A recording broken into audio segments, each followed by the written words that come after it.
নমস্কার বন্ধুরা, আরও একটি নতুন রেসিপিতে মানসীস কিচেনে সবাইকে স্বাগত। আজকে আমি খুব সহজে চিকেনের একটি প্রিপারেশন নিয়ে চলে এসেছি আপনাদের সাথে শেয়ার করতে। অত্যন্ত সহজ এবং খুবই কম উপকরণে এটি চটজলদি বানানো যেতে পারে। বাড়িতে যদি কয়েকটি চিকেনের টুকরো থাকে আর এই কয়েকটা উপকরণ থাকে, তাহলে কিন্তু এই দুর্দান্ত স্বাদের চিকেনের রেসিপিটা সহজেই বানিয়ে নেওয়া যায়। তার জন্য দেখুন, আমার কাছে 6 পিস চিকেন ছিল। এটা বাড়িতে ছিল আর এই কয়েকটা উপকরণও বাড়িতে থাকলেই হয়ে যাবে। দেখুন, এই উপকরণগুলোর মধ্যে আমি নিয়ে নিলাম ভাঙা কাজু 2 থেকে 3 চামচ, আর চারমগজ নিয়েছি 2 থেকে 3 চামচ। আর এখন দিয়ে দিচ্ছি 2.5 চামচের মতো গুঁড়ো দুধ। এখানে লিকুইড দুধটা দেবেন না, কারণ গুঁড়ো দুধটা দিলে রান্নাটা ভালো হবে, কারণ জল কেটে যাবে না। এটা কিন্তু ঘনত্বের প্রয়োজন। আর দেখুন, ওই গুঁড়ো দুধ, চারমগজ, কাজুর সাথে আমি এই যে ছোটো কাপের 1 কাপ টক দইগুলো হয় সেটা দিয়ে দিচ্ছি। সম্পূর্ণ টক দইটা আমি এর সঙ্গে দিয়ে মিক্সিতে দিয়ে ভালোভাবে একটা স্মুথ পেস্ট আমি করে রাখবো। দেখুন, পেস্টটা আমার তৈরি হয়ে গেল।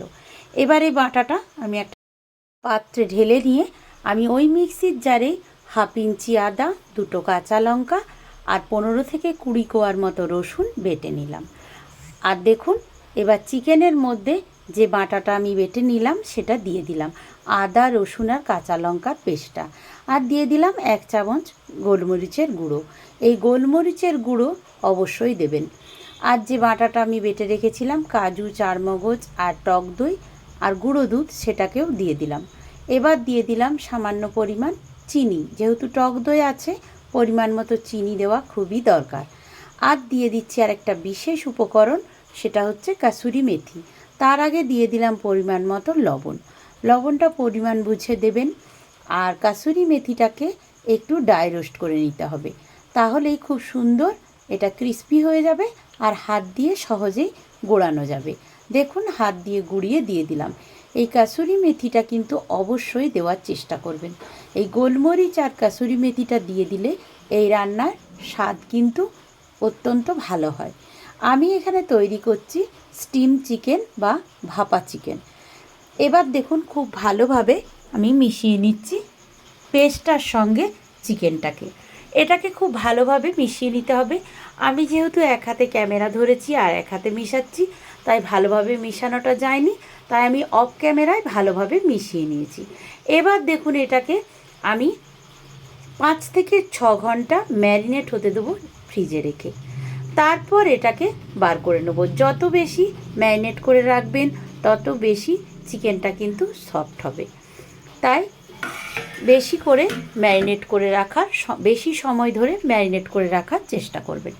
আমি 5 থেকে 6 ঘন্টা পর চিকেনটাকে নিয়ে নিয়েছি দেখুন। আর আমার একটা ভিডিও করা হয়নি, আমি কিছুটা বাটার আর তেল গরম করে, সাদা তেল গরম করে এই চিকেনের মধ্যে দিয়েছিলাম, সেটা কিন্তু বন্দি করা হয়নি, তাই আমি একটু বলে দিলাম। আর আরও 1 চামচ বাটার দিয়ে দিলাম। এখন দিয়ে দিচ্ছি, কড়াইয়ে গরম হতে দিয়েছি জল, তার উপর একটা স্ট্যান্ড দিয়ে দিলাম। আর যে বাটিটাতে ম্যারিনেট করে রেখেছিলাম সেই বাটিটাই আমি বসিয়ে দিলাম। আর দেখুন, ওপর থেকে আরও 1 চামচ আমি বাটার দিয়ে দিলাম। এই বাটারটা দিলে সুন্দর একটা ফ্লেভার আসে, খেতে কিন্তু এটা দুর্দান্ত হয়। এবার ওপর থেকে একটা ছোট ঢাকা দিয়ে দিলাম, যাতে কোনো রকমেই জল না পৌঁছে যায় বা স্টিমটা। আর তার উপরে বড় ঢাকা দিলাম। এবার ঢাকনা চাপা দিয়ে এটাকে 25 থেকে 30 মিনিট সিম আঁচে এটাকে ভাপাতে দেবেন। তারপরে দেখুন, ঢাকা খুলে দেখাচ্ছি, চারিদিকে তেল ভেসে উঠেছে আর দেখেও বোঝা যাচ্ছে যে ভালোভাবে চিকেনটা রান্না হয়ে গেছে বা খুব ভালোভাবে কুকড হয়ে গেছে।